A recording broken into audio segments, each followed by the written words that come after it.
I was baptized in Episcopal Church in 1968, and really didn't go to anything but a funeral, a wedding, and a church since then. I had a great family. I mean, we had a spectacular family. We still do. But is the word agnostic? Is the word, I didn't even know. The word is ignorant. I was ignorant of what even all the faith in my own family was. I got involved in politics here in this area.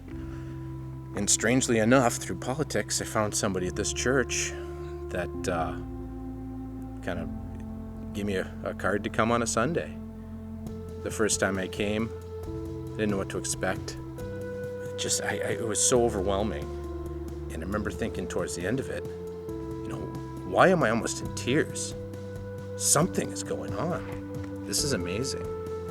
So I kept coming back, and I had to ask somebody here at this church, where do you get a Bible? That's how far out it is. I mean, where do you get a Bible?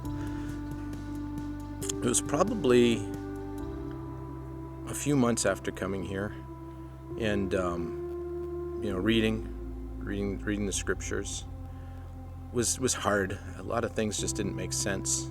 I'd have to come in and ask, what's a Pharisees? What do they do? What's a ministry? They talk about ministries, and what's that mean? And I mean, it's like a whole new vocabulary. I mean, really learning from nothing. If it wasn't for the grace of God, even before I knew what the grace of God was, we wouldn't have made it. We wouldn't have been able to stay a family. It was hard. It was a lot of difficult times. I mean, through that, we were able to find some peace. As I came to the church, when we were struggling, a lot of things just didn't make sense. My wife was like, I don't know how it happens, but whenever we need something, we always seem to be able to figure out a way. I'm like, I don't know what it is either. And without even realizing it, I didn't know what it was. It was a pure ignorance. Something's out there. I don't know what it is. It was God reaching out saying, there's something missing in your life, you know it, and I knew it. I said, there's something missing. I got a beautiful wife and 2 great kids, a great job, and all the American dreams happening. What's missing? Why is there an emptiness? And I found what that emptiness was. It was just the gospel and Jesus and God.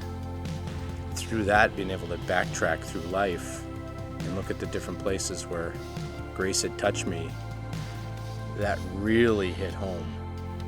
And when I found it, it was like, the whole world opened up. Thinking back and looking at how many of these I've done, I mean, I've got a stack about like that.